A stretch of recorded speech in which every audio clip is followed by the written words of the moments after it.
जय हिंद मेरे प्यारे साथियों। आशा करता हूँ आप सभी बहुत बढ़िया होंगे। तो यार वो जो इससे पिछली वीडियो जो मैं करवा रहा था तो वो पीछे कोई डीजे वीजे सा बज रहा था जिस वजह से शोर आ रहा और वीडियो पूरी नहीं हो पाई। वो अभी तक आ ही रहा है और मुझे लगता है वो 2-3 दिन तक चलेगा। कुछ शादी फादी का फंक्शन है कुछ इनके, हल्दी वल्दी चल उनका जो हुआ हल्दी चल रही थी खैर, तो उसके लिए क्षमा चाहेंगे भाई यदि ये 2-3 दिन तक चल। वो अब तक शोर बज रहा है, कितनी भी विंडो बंद कर लिया। तो मैंने देखा था इतना ज़्यादा डिस्टरबेंस आ नहीं रहा था पिछली वीडियो में, सुना। थोड़ा सा एडजस्ट कर लेना आप लोग भी, ठीक है। तो चलिए शुरू करते हैं। क्वेश्चन 121 है, the power block of a tower plant consist of. जो पावर ब्लॉक है एक टावर प्लांट का, वो क्या कंजिस्ट करता है? उसके पास टरबाइन होएगा, जनरेटर होएगा और कंडेंसर होएगा, ठीक है। उसके बाद what is the parasitic power? Parasitic power होती है भाई electricity used by pump tracking and plant operations. Capacity factor of a tower with 10 plus hour of storage can reach. कोई एक टावर है हमारे पास, उसके पास 10 से ज़्यादा घंटे का स्टोरेज है, तो वो उसका कैपेसिटी फैक्टर कैन रीच 70 से 80% तक। Dispatchability refers to the ability to provide power on demand from the grid operator. मतलब कि ग्रिड ऑपरेटर से जो है डिमांड पर पावर प्रोवाइड कराने की एबिलिटी है डिस्पैचेबिलिटी, कि भाई पावर को डिस्पैच करना है, ठीक है। LCOE levelized cost of energy of CSP tower is generally higher but CSP provide storage. Levelized cost of energy जो है CSP टावर की वो जनरली हायर हो है, लेकिन जो CSP प्रो जो है वो स्टोरेज भी प्रोवाइड कर रहा है।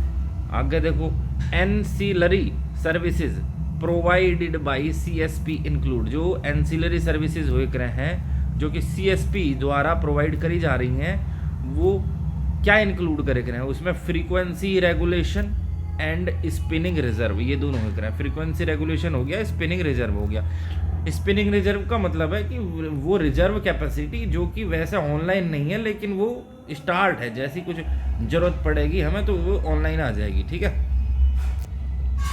आगे देखो भैया, एंसिलरी सर्विस में हमें ये the steam generator in a salt tower consist of. जो स्टीम जनरेटर होता है एक सॉल्ट टावर का, वो क्या कंजिस्ट करेगा? तो उसे चाहिए भैया pre heater, evaporator, super heater और रीहीटर। वेट कूलिंग यूजेज, जो वेट कूलिंग हो रहा है वो क्या यूज करेगा? And is more efficient. तो wet cooling uses cooling tower, wet cooling जो होती है वो कूलिंग टावर यूज करेगी और मोर एफिशिएंट होगा। वेट कूलिंग का मतलब होता है, एक तो ड्राई कूलिंग होगा, ड्राई कूलिंग में एयर के थ्रू हम कूलिंग कर देख रहे हैं। वेट कूलिंग में पानी हुआ है पाइप के अंदर, उससे कूलिंग कर। Dry cooling is use to desert या वाटर स्कैर्स रीजन, मतलब कि जहाँ पर पानी की कमी हो। सोलर मल्टीपल SM ऑफ 1 का मतलब है कि जब solar field can only power the turbine at peak noon. जो सोलर फील्ड है वो टरबाइन को सिर्फ पीक नून में ही पावर दे पाएगा। सोलर मल्टीपल 1.0 का मतलब यू है। What is the hybridisation? Hybridisation का मतलब है कि जो CSP है वो नेचुरल गैस या बायोमास के साथ कंबाइन कर रखा है। NISC कैंपस गुड़गांव फीचर्स जो है वो R&D है, research and development solar power, solar tower facility. SEC क्या चीज़ है भैया? Solar energy corporation, solar energy centre. The previous name was NISC। NISC का पुराना नाम था भैया SEC, solar energy centre. MNRE stands for ministry of new and renewable energy. The first CSP tower in India was part of the Jawaharlal Nehru National Solar Mission. DNI is the only radiation tower used in India. DNI is highest in direct normal irradiance। जो है ये एकमात्र radiation tower है India के अंदर। वो कहाँ पर हाईएस्ट होता है DNI? वो राजस्थान और गुजरात में हाईएस्ट होता है। ग्रिड इंटीग्रेशन, तो ग्रिड के साथ कनेक्ट करना of CSP is easier than PV because the steam turbine provides physical inertia. जो ग्रिड इंटीग्रेशन है CSP का वो ईजियर है PV से। क्यों? क्योंकि स्टीम टर्बाइन जो है वो फिजिकल इनर्शिया प्रोवाइड कराता है। रैम्प रेट की बात करें तो ramp rate is how fast the plant can increase और डिक्रीज पावर आउटपुट।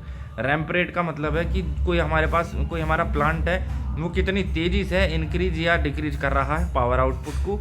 एक ब्लैक स्टार्ट की बात करें तो black start is starting the plant using local diesel generator without grid power.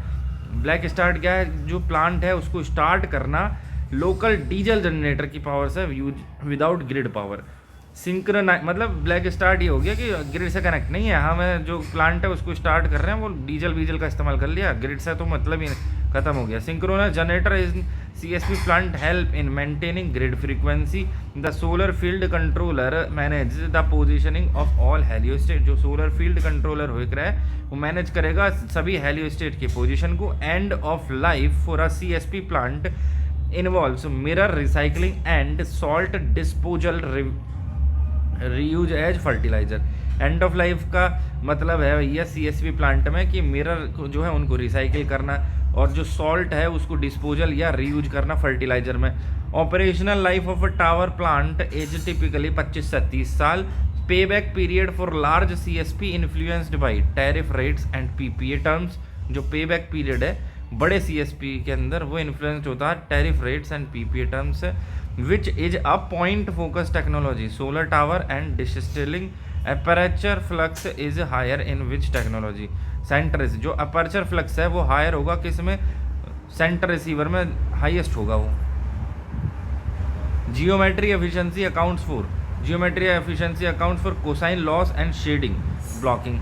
जो जियोमेट्री एफिशिएंसी है उसका मतलब कोसाइन लॉस हो गया, शेडिंग हो गया, ब्लॉकिंग हो गया। Reflector cleaning robots are use to reduce O&M cost and water usage. What is the stray radiation management.